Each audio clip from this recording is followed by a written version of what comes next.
Welcome to episode 2 of Young Strength, a Zoom series focused on young strength coaches emerging within the industry, where we focus on strength and conditioning and the perspectives around it. I'm your host, Lockie, and today I've got one of my most anticipated guests. I should have had him later in the series, but Mike, Spider Mike, Mikey D.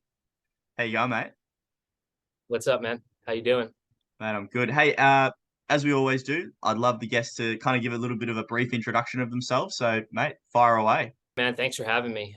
So currently I'm at University of Miami I'm with baseball, I'm with rowing, I'm with women's soccer, swim and dive, and I'm also with the Spirit program here, which is cheer and dance. But before my time here in Miami, I was in Texas at UT, and that's where me and Lockie, that's where we met. Such a good experience just being there. I think we had a really good intern class. We had a great group that we were around constantly, just hanging out, learning from each other, learning from the coaches. For that, I was at Texas State, where I helped with strength and conditioning there for a little bit. That's where I got my master's from, and I also helped coach on the weightlifting team there as well. I guess that small degree of separation, you're obviously involved with the rowing, as you said.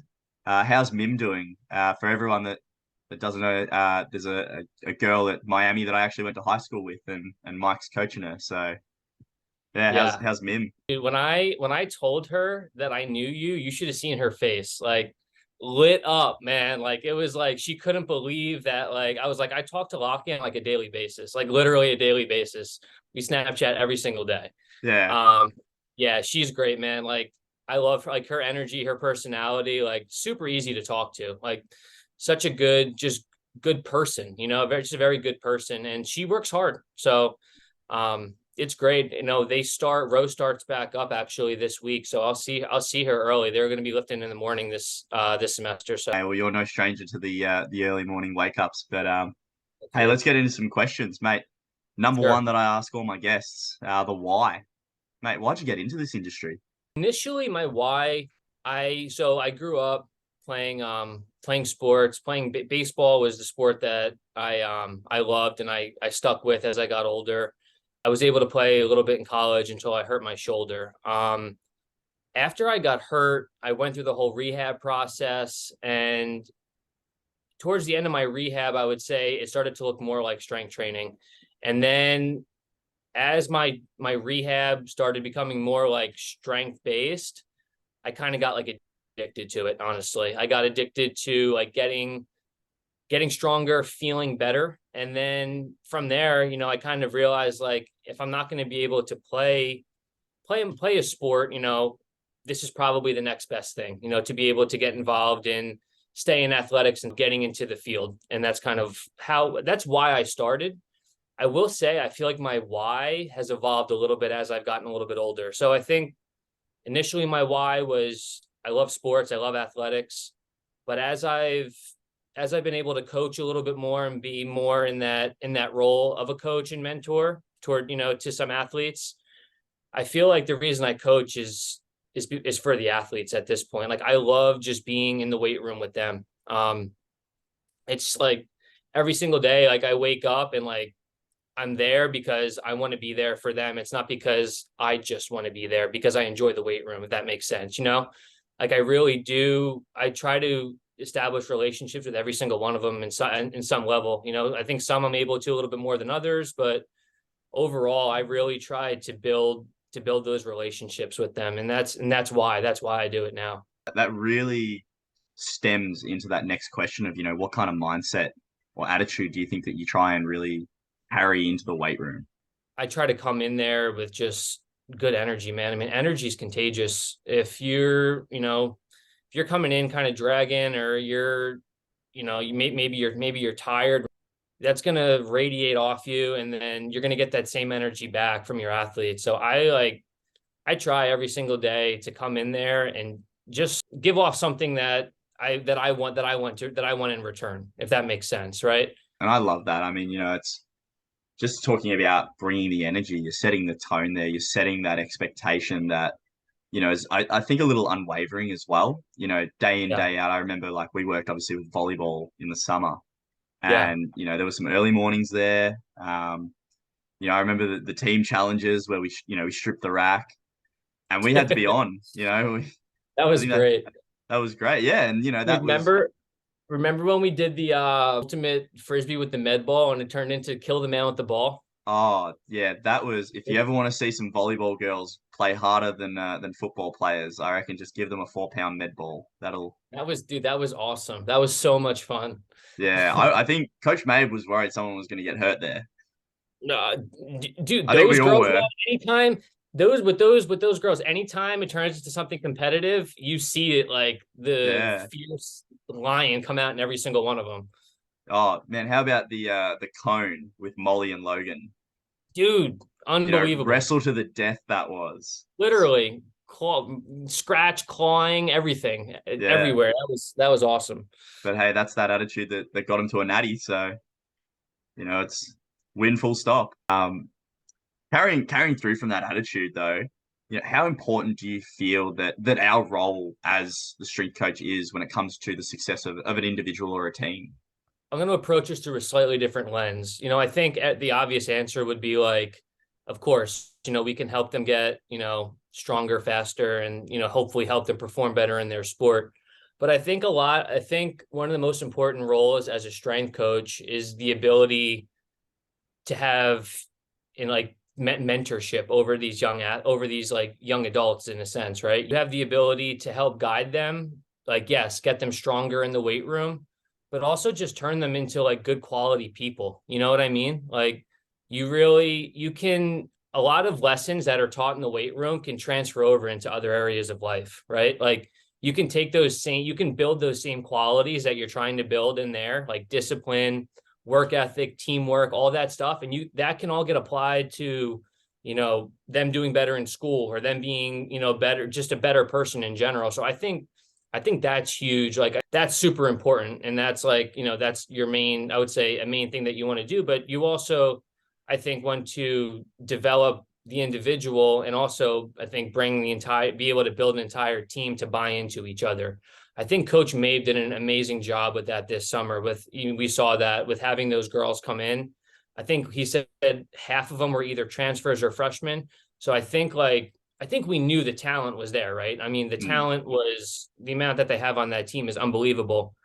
But can those girls buy into each other and trust one another? And you can develop that in the weight room. Like you can develop that chemistry in the weight room. There's something about getting uncomfortable together and then rising together. I mean, that's huge. So I think that's a huge role of a strength coach for sure. And that really makes me think about that quote of leaders lead from the front. And that's, Yeah. there was this unwavering trust in Coach Mabe, and that resonated Mhm. down to he had us under him and they Yeah. trusted us as a result. And I think that was a really big thing because I know working with young athletes here in Australia, sometimes you'll ask them to do something that might be, left of center or maybe something that they just haven't experienced before in terms of training. And they kind of question it or they pull back. Whereas the American style is more, I have a coach, I trust him, I'll do as he says. Yeah. And if it doesn't feel right, if I need to question it, then I will. And they do that appropriately. And I think that's something that is a really successful model for a lot of people. I'm sure it probably doesn't work for everyone, but I think Yeah. it's something that can really maximize how an athlete goes. Obviously, now you've been at three pretty reputable colleges, along with probably doing a little bit more externally. But do you feel that there's been a mentor or maybe a group of people that have really stood out as people that have helped you shape you as a coach? I actually got a job in Philadelphia so it was a physical therapy clinic that also had the private sector strength and conditioning component together. So it was actually a really great place because I learned a ton, kind of being in that rehab setting, but also having that strength component with that. Had to deal with like physical therapists on a daily basis and stuff like that. So you had to know your stuff or else you get fired basically because you're dealing with people who are like have torn ACLs, torn rotator cuffs. But I had a supervisor there. His name is AJ Lamb. He's currently with the Chicago Bears, so he's an associate sports scientist with the Bears. He was my supervisor there, and he was the first person that I shouldn't say the first person, but a person in that time in my life that I really, really needed. I think he saw a potential in me that I didn't, I think at the time necessarily saw. I was just graduated. I was kind of unsure the route that I wanted to go. I was kind of thinking physical therapy. I was thinking potentially going into teaching. I was thinking, their strength and conditioning. And he saw a lot of qualities in me that kind of pushed me to go back to school and to pursue strength and conditioning. I talk to AJ, all the time.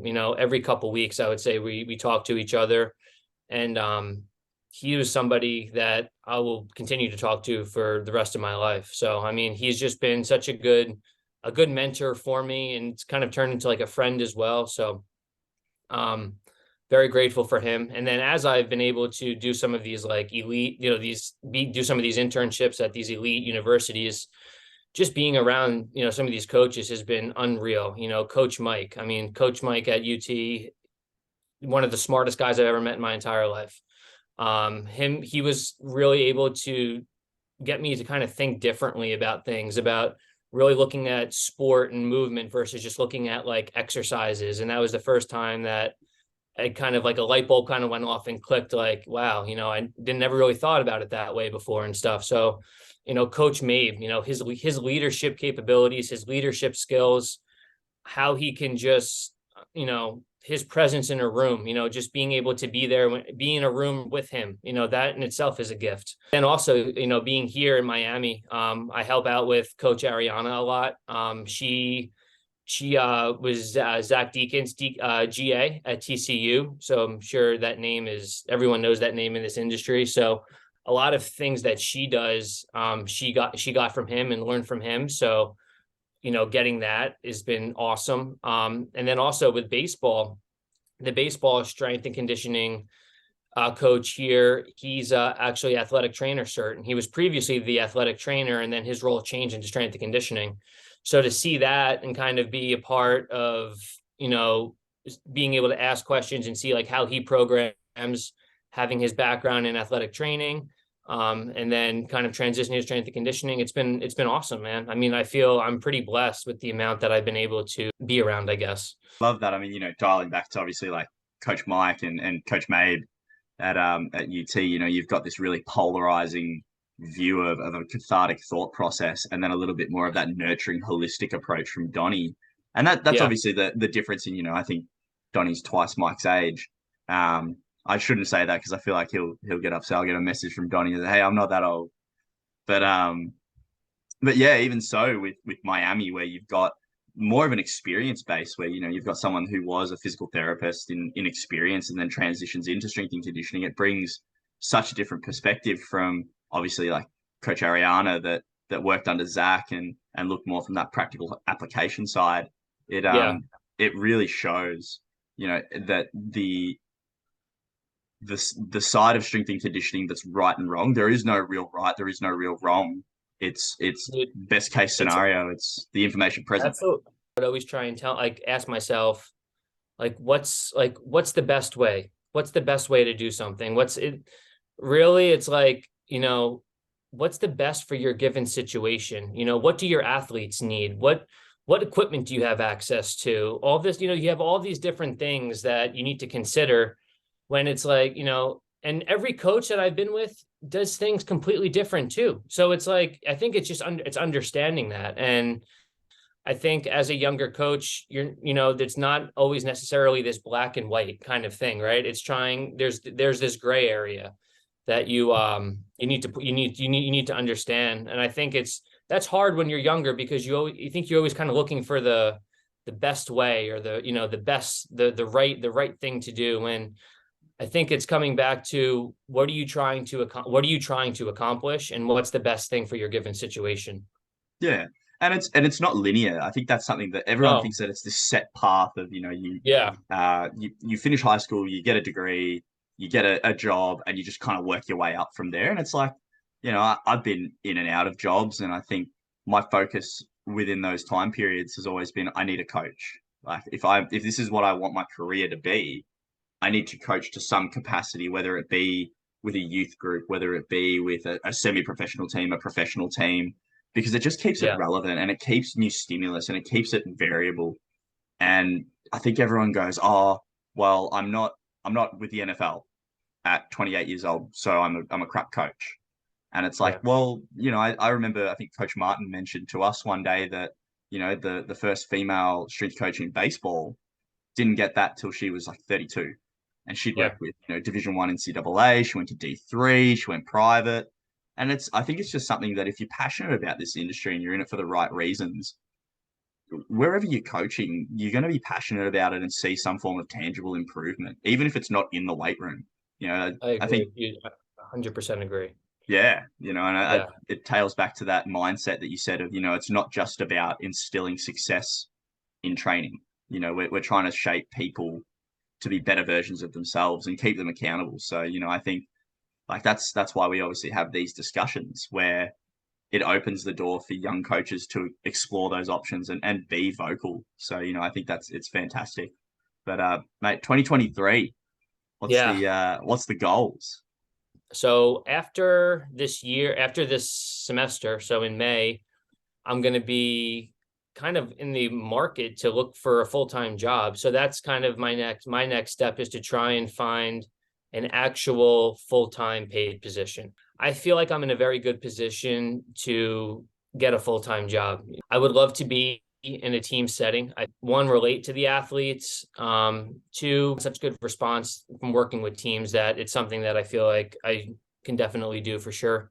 That being said, I wouldn't necessarily be opposed to going to working in the private, especially for a little bit, just to continue coaching right away. Like say I don't get a job right when Miami is over, I still would like to continue coaching in some aspect. I think that's important. And I do enjoy working with younger kids as well as, different populations of people too.